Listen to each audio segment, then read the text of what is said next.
आकाए करीम सल्लल्लाहु अलैहि वसल्लम ने इरशाद फरमाया, जिस घर के अंदर नमाज तहज्जुद अदा की जाती है, जिस घर में नमाज तहज्जुद अदा की जाती है, उस घर को फरिश्ते इस तरीके से पहचानते हैं जिस तरीके से जमीन पर रहने वाला आसमान के चमकते हुए तारे को पहचान लेता है।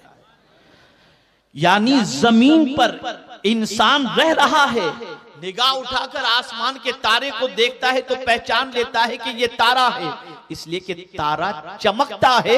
तो इंसानों के घरों के अंदर भी जिस घर में तहज्जुद की नमाज अदा होती है वो घर चमकता है। इस चमक की वजह से फरिश्ते आसमान में उस घर को पहचान लेते हैं। आज मेकअप का दौर है और कॉस्मेटिक का दौर है। न जाने शादी के मौके पर हमारी बच्चियां कितने का मेकअप कराती हैं ब्यूटी पार्लर में जाकर, अल्लाह ही खैर फरमाए।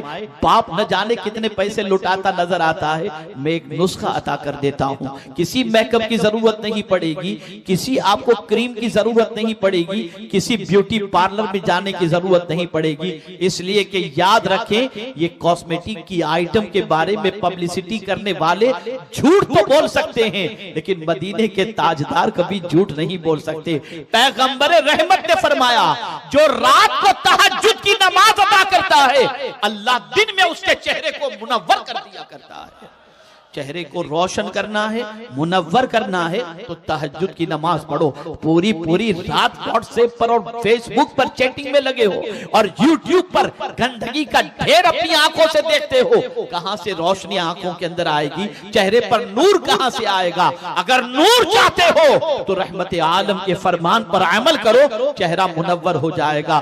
नमाज तहज्जुद रसूल आजम अदा करते। तहज्जुद की बड़ी बरकतें हैं, तहज्जुद की बड़ी फजीलतें हैं, लेकिन हुजूर सल्लल्लाहु अलैहि वसल्लम पर तहज्जुद फर्ज थी। आम मुसलमान पर 5 वक्त की नमाज, रसूल आजम पर 6 वक्त की नमाज, तहज्जुद भी मुस्तफा जाने रहमत पर कंपलसरी थी। सरकार फरमाते हैं, मुझे तहज्जुद से बड़ी मोहब्बत है, मैं चाहता हूं कि मेरी उम्मत भी इसे अदा करे। तमन्ना देखिए, लेकिन उम्मत पर ये गैरान न गुजरे, इसलिए मैंने तहज्जुद इस पर कंपलसरी नहीं किया।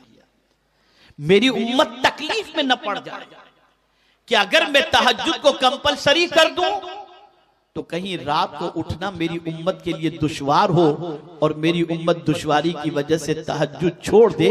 इसलिए मैं तहज्जुद को मेरी उम्मत पर कंपलसरी नहीं कर रहा हूं, फर्ज नहीं कर रहा हूं।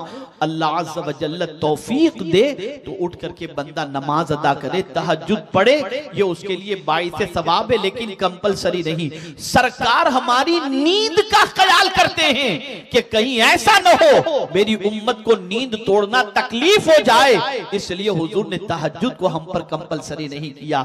मिसवाक को ले लीजिए, मेरे प्यारे आका सल्लल्लाहु अलैहि वसल्लम को मिसवाक से बड़ी मोहब्बत थी। रसूल आज़म सल्लल्लाहु अलैहि वसल्लम फरमाते हैं, अगर कोई चाहता है कि उसका खातिमा ईमान पर हो तो मिसवाक का इस्तेमाल करे। मिसवाक की बुनियाद पर अल्लाह खातिमा ईमान पर फरमाएगा। अल्लाह अकबर। लेकिन पैगंबर आज़म को वहां पर भी अपनी उम्मत याद आती है और सरकार फरमाते हैं, मेरी उम्मत की तकलीफ में पड़ना इसका मुझे ख्याल न होता तो मैं हर नमाज में वुजू के लिए मिसवाक को कंपलसरी करार दे देता।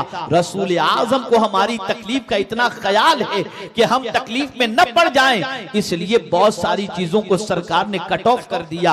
हज के हवाले से देखें, एक सहाबी ने अर्ज किया, या रसूल अल्लाह सल्लल्लाहु तआला अलैहि वसल्लम, क्या हर साल हज फर्ज है? सरकार खामोश रहे। फिर उन्होंने पूछा, क्या हर साल मुसलमान पर हज फर्ज है? सरकार खामोश रहे। फिर तीसरी मर्तबा जब उन्होंने पूछा तो रहमत आलम इरशाद फरमाते हैं सल्लल्लाहु अलैहि वसल्लम, अगर मैं हाँ कह दूं तो हर साल हज फर्ज हो जाएगा।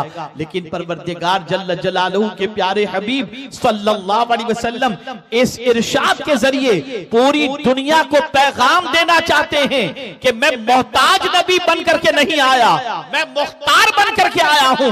मैं अगर कह दूं कि हज फर्ज है तो हर मुसलमान पर हर साल के लिए हज फर्ज हो जाएगा। लेकिन हमारा ख्याल, हमारी तकलीफों का ख्याल, हमारी परेशानियों का ख्याल, इसकी वजह से मिसवाक भी फर्ज नहीं, इसी वजह से तहज्जुद की नमाज भी फर्ज रही। और क्या क्या मैं आपको बताऊं।